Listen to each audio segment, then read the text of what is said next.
We're going to use a proportion to solve a word problem. If a canary's heart beats 200 times in 12 seconds, how do we use a proportion to find how many times its heart beats in 42 seconds?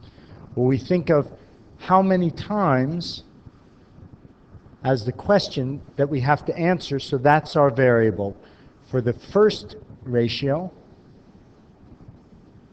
200 times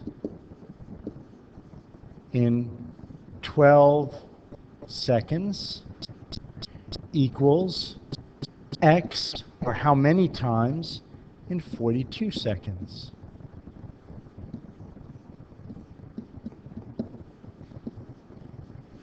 Okay. So let's simplify our work a little bit by reducing this fraction to 50 over 3.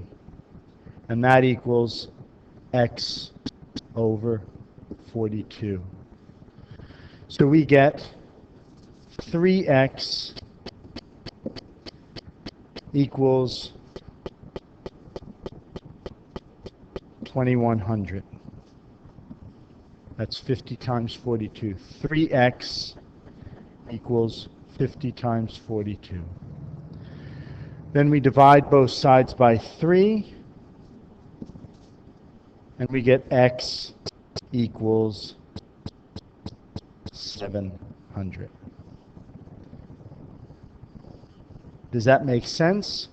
Well, if in 12 seconds the canary's heart beats 200 times, multiply that by 3, that would be 600. It's a little bit more than 3. It's 42, not 36. So this answer does make sense.